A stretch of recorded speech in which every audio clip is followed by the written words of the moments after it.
Hello everybody, welcome to Raising Vibrations, and you're with Simon today.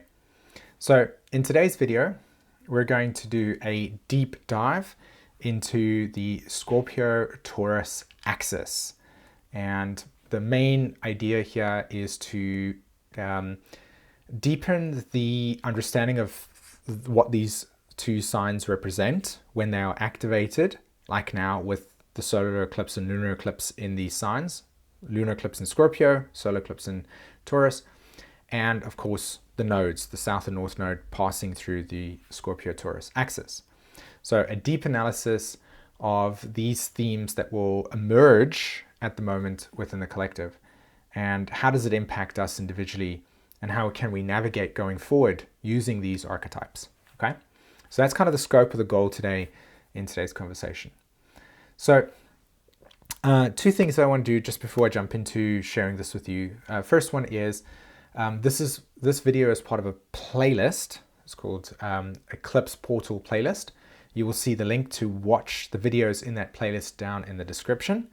And for those of you that have been following, you'll see that this is just part of the videos that is supporting you in being able to help process the level of sort of energy that's available for us right now, what that means for us individually. Okay, so that's that. And the second thing is to kind of just say, hey, thank you for all of you that have shared and showed your appreciation for all of the content that we've released regarding this or these eclipses.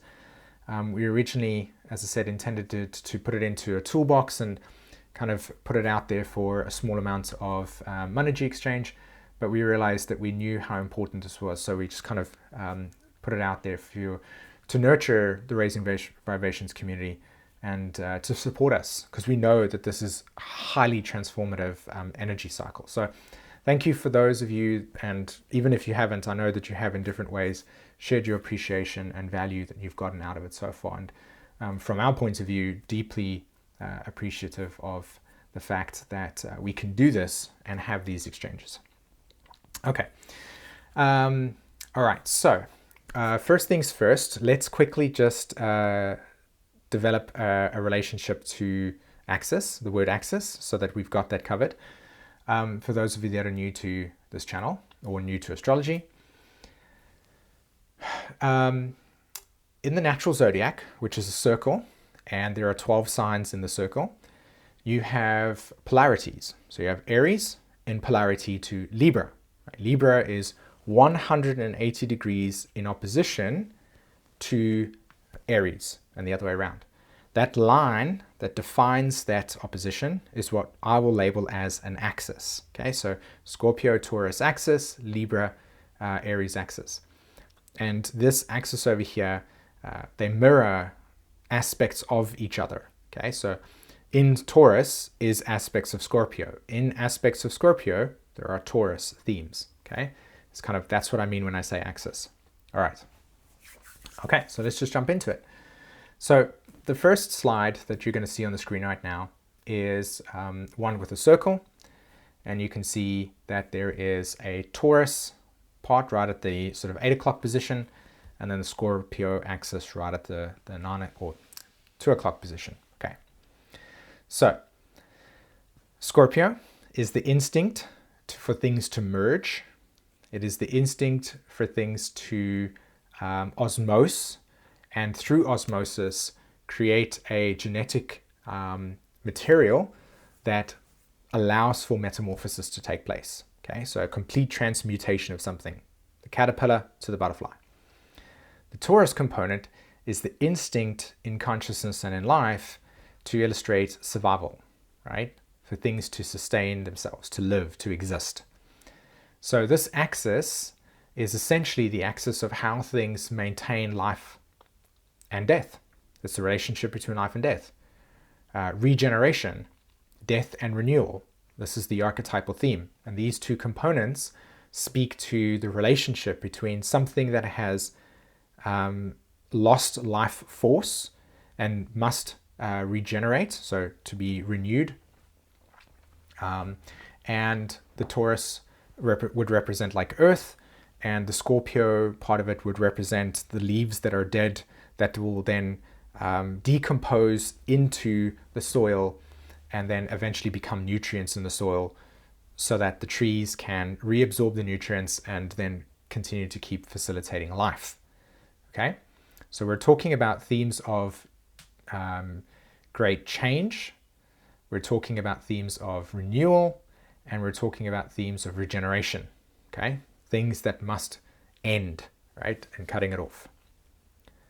So now, slide 2, as you can see there, I've taken it to a square and I've introduced the Leo and Aquarius axis. And these two axes essentially are where you see the integration of spirit. And I don't mean it in the sense of like spirit as in Pisces, I mean the integration of life force itself. So these 4 points, when operating, and it's like a circle, there is no starting point, there is just all 4 points simultaneously, you see the emergence and animation of life. The animation is the Leo Aquarius, the Scorpio component and Taurus component is the sustainability of that animation. Okay, so when you eat food that your body then translates into fuel for you to do the things that you do, right?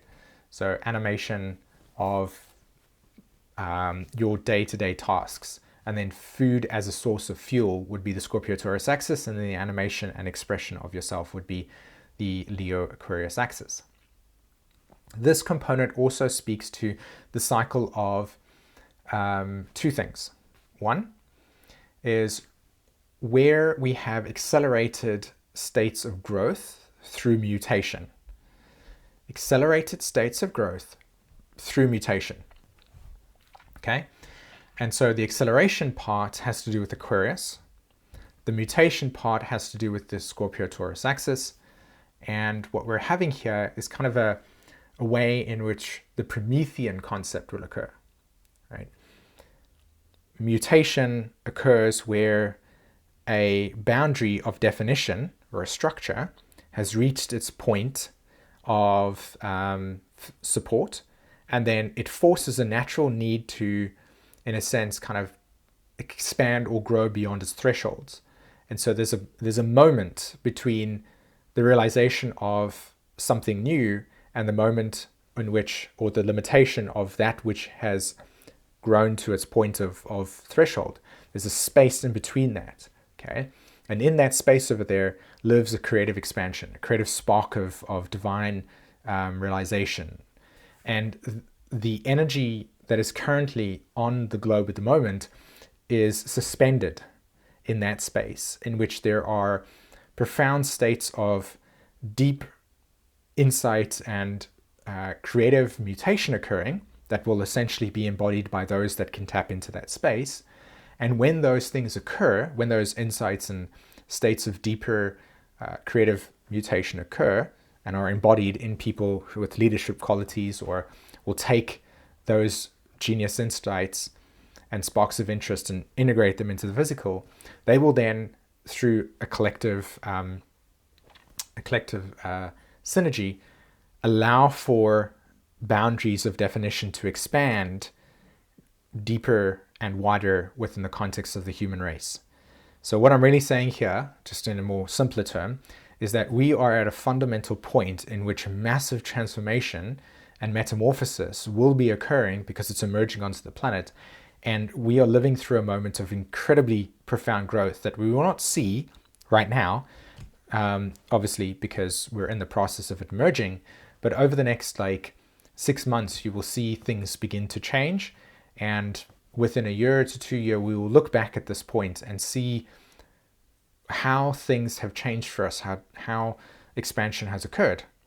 And then the further we look back at this time, we will see this moment as a pretty profound time in which massive metamorphosis took place within individual psychological and emotional states, and how collective change will take place. And so This is kind of the process of a re-emergence of something profound and new.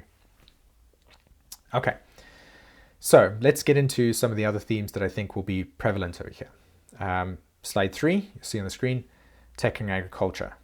Okay, so here what we're looking at is this interesting relationship between how technology, as it's evolving and growing, interfaces with the way that we as human beings understand energy production, and particularly the agriculture and the way that we understand how agriculture works that allows us to have the food supplies. Okay, so this tech and agriculture merging process will accelerate quite a lot.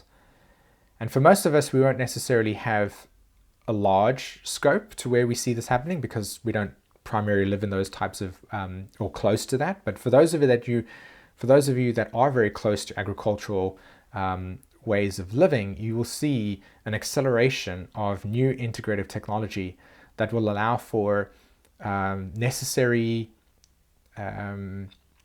evolution to take place, right? Where things maybe need to be sped up or changes in the way that we understand energy consumption. These are the types of topics that will occur. And so huge changes in the relationship between man and agriculture and the need to survive Taurus, and the technology that allows us to deepen our relationship to agricultural consciousness. Okay, you'll see this change quite a lot. And so food supplies, etc., will change. How food is produced, these types of things will massively change for us over the next year with this. Slide 4, I think, is kind of interesting in the sense that there is, of course, depending on which side of the spectrum you're on here, but we're definitely going to process our relationship to fossil fuels. And there will be one side where fossil fuel thinking will accelerate in the sense that we will find ways in which we can still deeply utilize fossil fuel to sustain and support our relationship to humanity's energy consumption. And you will see adaptations. We'll see how we will work with the progressive fading out of fossil fuels, but we will also see the progressive revolution in the way that we understand the extraction of fossil fuels and where its place still exists within the human collective at the moment. So some huge changes will take place in this landscape. And so, as I've written over there, the eclipse pattern will accelerate the collective conversation. So people who are involved in the things that influence the way that we understand fossil fuels, like governments and such, will be having primarily deep conversations and conversations around policies, etc., that will change the way that we think about energy and the way that we actually extract and distribute it. So this is going to be a big topic in the collective field at the moment. And for those of you that are close to this type of environment, you'll watch it happen and it will change massively. And Scorpio very much is kind of the relationship between how we've used fossil fuels through extraction to facilitate energy needs, and then how we're changing our relationship to not only our energy needs, our energy consumption, but also the ways in which we will distribute energy. And so there's going to be an acceleration of that process as well. And so on this slide that you see now on the screen, you see energy cultivation and regeneration, and then you see abstract digital energy exchange. And these are two things that are the same theme, but have very different contexts now, because in 1960, if I said to you, hey, here is blockchain technology, right? Nobody would have a clue as to what you're talking about. And they will not understand the relationship between what is the significance of this type of awareness or understanding and what is its place within our ability to understand energy. And so that's why the picture of kind of the land and energy cultivation and regeneration. I put it there because before we understood cultivation of energy through the ground, fossil fuels, right, in one way. And then we kind of accelerated our understanding of nuclear fusion. And so we started to materialize energy and create energy through that. And then there were many other energy sources. But we still kind of saw energy exchange primarily through land. This is the Taurus component. With Saturn in Aquarius at the moment squaring the nodes, you're going to now see an acceleration, not a total, but an acceleration of collective adopting of things like blockchain technology, aka Bitcoin, Ethereum, etc. And what does that actually mean? Mainly because a lot of people that are actually deeply interested and carry the frequency of this energy will become more dedicated to the anchoring in of this type of technology into the collective field, which very much has to do with sovereignty and property. And what you will also notice here as well is how this type of technology begins to expand the way that we understand energy exchange between human beings. Okay, and you'll hear me talk a lot about this in the solar eclipse video in Scorpio around what is called the fading of the cross of planning, which is trust in central banks, banking systems, how energy gets exchanged, how mortgages work, etc., and how accelerated states of quantum energy use, big words there, I know, but accelerated states of quantum energy use will become more and more adopted in the collective, and understanding how energy consumption can and energy distribution can be thought about in a completely different way.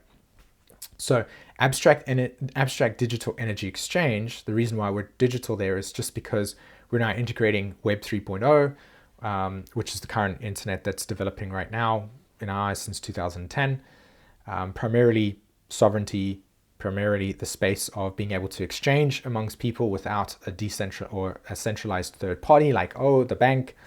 So thinking about how we can go like this, as opposed to let's go through a third party arbiter to decide how things actually work, and then paying energy or giving energy and currency to places that put their hand in and say, okay, well, we deserve a certain amount of it. So how does that decentralized energy exchange begin to become more popular within the collective? This is what I'm talking about here. And that will change, right? You will see a stronger acceleration of this. People will start to understand how energy works within their own homes, how economics work, and then starting to look at where there is a lack of energy and where there is an excessive use of energy, and reordering so that there is more of a efficient way of energy distribution, how we think about it collectively, but also in terms of your own home, right? And how energy works and what food is and how exchange works with regards to food, and even breaking down the pre-existing ideas about what value is and how we limit value to, you only have value with currency, right? This is kind of the collective theme that will take place for us. And so it's quite a lot of things that I've put out there at the moment, but this is kind of the scope to which the impact of this nodal axis is going to take place. And that's why this video is separate to, say, talking about this in the new and full moon videos, because it's pretty impactful. So take a pause there for a moment. If you want to pause the video and just kind of think about these things, that makes sense, and maybe even encourage you to do that, right? Because there's quite a lot to digest there. Okay, so let's go on to the next slide. And I like this one because I think it's cool to kind of look back and see how 18 years has, how things have changed in 18 years, kind of the themes here. So the last time that the Scorpio, we had South Node in Scorpio, North Node in Taurus, 18 years ago. And so right at the top of the screen there, you see Primatia.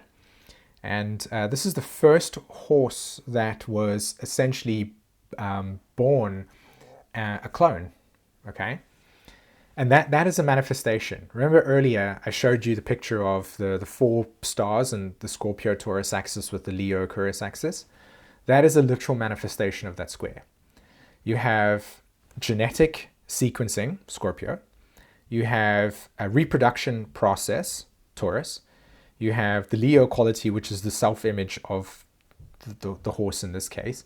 And then you have the Uranian moment, or this Aquarius moment, that says, let's kind of think about different ways that we can reproduce. And so there's this mad scientist process. There's pushing the boundaries of what genetics can do. And it's also accelerating our ways of thinking about how things have always been done, and then breaking down the narrative and saying, there are other ways that we can do this. That brings up its whole entire kind of conversation around ethics, but the idea here really is to kind of illustrate that life materializes itself out of this process of Promethean insight that leads to a reproduction using genetics. This is the Scorpio piece, and then brings something real and alive to the world, right? And so we have a clone of the horse of the same genetic sequencing. So that's breaking frontiers and acceleration, right? That mutation cycle that takes place. Something that's a little bit more silly though is if you look at the Concorde, right? The Concorde is this really uniquely designed airplane, Aquarius, that came into consciousness through people that felt that they could materialize this unique expression of engineering. Okay, it's kind of another manifestation of Scorpio-Taurus axis there. And it says here that the Concorde makes its last commercial flight, bringing an era of the airline supersonic travel to a close, at least for the time being. And so we're talking about a Scorpio archetype here. We're saying that this is a mechanism of engineering that has reached its point in which it will no longer continue its service. So Scorpio, it ends its energetic cycle. And by grounding it, it now becomes an aspect of accelerated engineering at the time, because it breaks the speed barrier, right? Supersonic. And we're also talking about the closure or ending of a cycle related to this creative expression, right? So it's kind of a big deal in terms of engineering. You also see on the screen over here that on the 14th of August 2003, there was the biggest electricity blackout that took place in North America. And interestingly enough, in the 28th of September, Italy also experienced a massive energetic blackout. And so again, here's these themes of energy distribution, the energy grid, what happens when energy goes out, or in terms of the energy grid goes out, right? There's big processes of trust. There's big processes of vulnerability. There's big processes around survival. These are the Scorpio-Taurus axis that comes into play here. All right, how would we survive? What are we prepared for? Here's where our vulnerabilities are, etc., etc.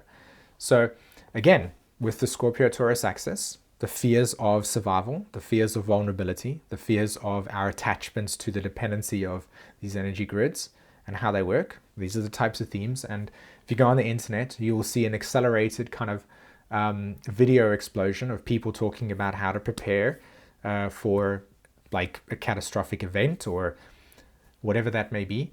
And it becomes more sort of on the forefront of people's consciousness. Lack of shortage of food supplies. Here we go again, the vulnerability relative to our dependency to the system, right?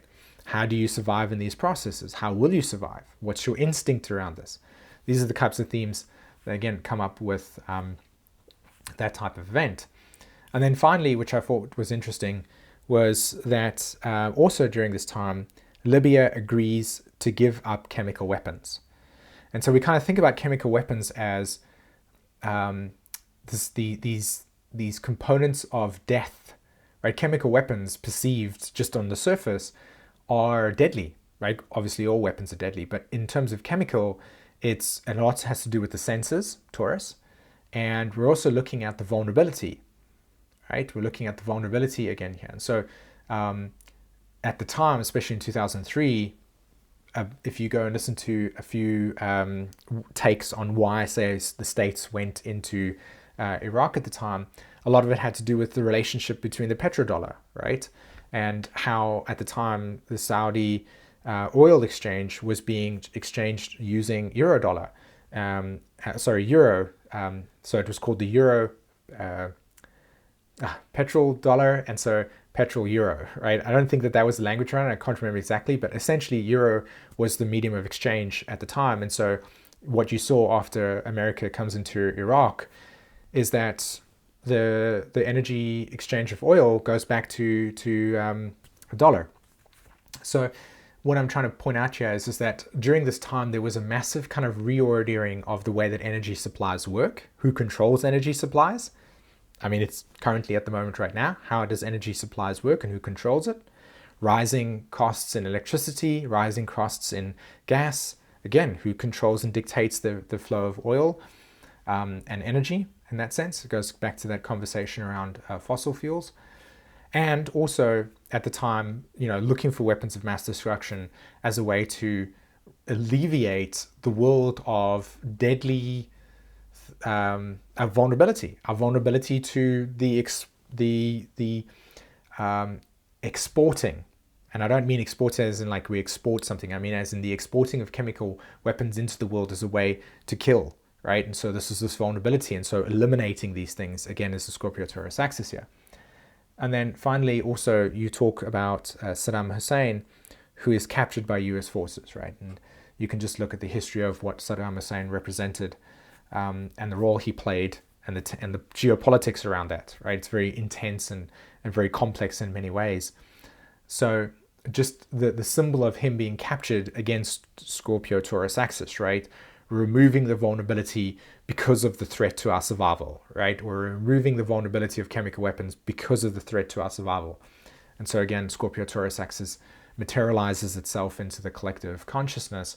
And how do we sustain our livelihoods? Aquarius Leo, like how does that animation stay alive? And what is the threat to that? Right? That's the square now I'm bringing into the conversation. Okay. So the last slide that I'm going to put on, or the second last slide that I'm going to put onto the screen at the moment, and we're processing here, is emotional bonding and attachment. So we're going to go away from kind of collective imprinting and changes on a social sphere and bring it more to the home, right? To this part of us, right? And emotional bonding and attachment is Scorpio, okay? When we emotionally bond with somebody, we open up, we share what is in our heart. We allow our guard to go down, and we become vulnerable because we share the emotional state of our being.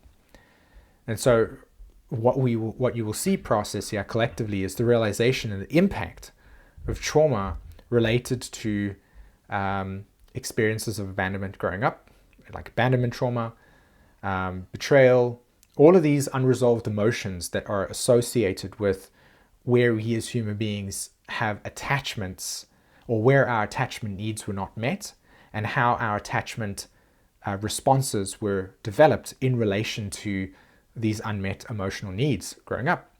So this will also become a theme for us, is fears of intimacy, fears of vulnerability, fears of exposure, fears of loss, betrayal, abandonment, right? This kind of material will come to the surface for us. And it's really important right now to begin looking at these underlying themes and really getting to the core of where they occurred. And I'd advocate and highly encourage you to do emotional work around attachment theory, and particularly investigate it and begin to learn about your attachment style and how that impacts your relationship and how that impacts your social ways of interacting with the world.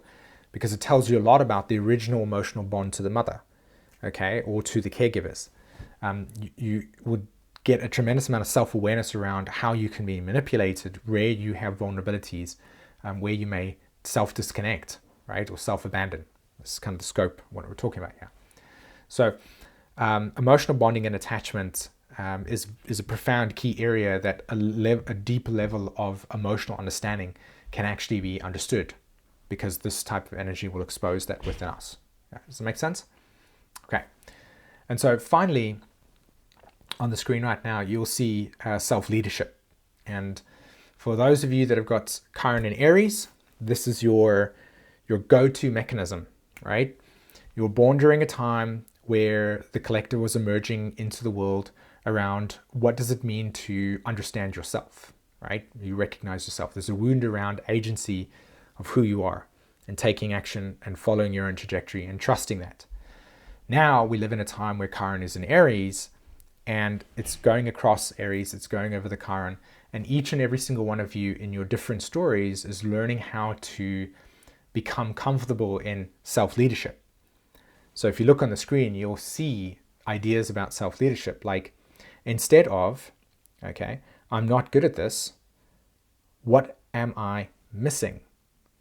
Right? So we're changing the mindset in the way that we govern our trauma. We're changing the mindset around the way that we perceive our experiences as, okay, if dad was absent for a period of my life and I didn't have the guidance and necessary support to develop that inner sense of self-courage or self-diplomacy or whatever that may be, as I get older in life, I criticize this trauma response in me because I don't understand it as a trauma response. I see it as a deficiency. I see it as a wrong or broken part of my personality. It's not. It's aspects of ourselves that have not grown to its full potential. And so when we change the landscape around how we see ourselves, we start to then give permission for these parts to be nurtured and grown and to be essentially given life to and animated to.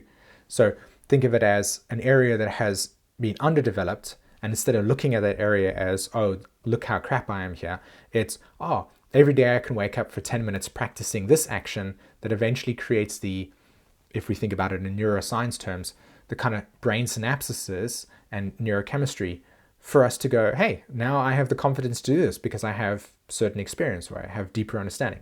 Does this make sense? So it's really kind of like beginning to look at healing mechanisms as a way of reordering and reshaping our perception to ourselves. And so becoming more free in our ability to take on life's challenges with more empowerment and less state of disempowerment, right? I can't do this, or I'm incapable of that. It's changing that landscape and beginning to reorder the way that you actually perceive your strengths or the challenges that you faced growing up in your life. Does that make sense? Okay, cool. So this is where we're coming to a natural end. I know that this video was long. I know that it was pretty intense to digest. And many of you probably haven't been able to watch the entire full video. But either way, come back to this video, let it digest, keep processing it as always. And the way that I want to end it off with this over here is thanks very much for watching. Thanks very much for your time. I appreciate it, of course. And tell me what you think in the comments section. Leave your thoughts there. I'd love to see that. If you liked the video and you thought it was valuable, share it. As I always say, tell the algorithm if this video was great, hit the like button, subscribe to the channel, do all the fun stuff that you think is a reflection of the value that you got from this. And this is where I say goodbye, everybody.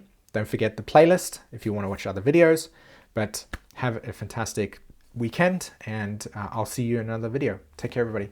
Bye-bye.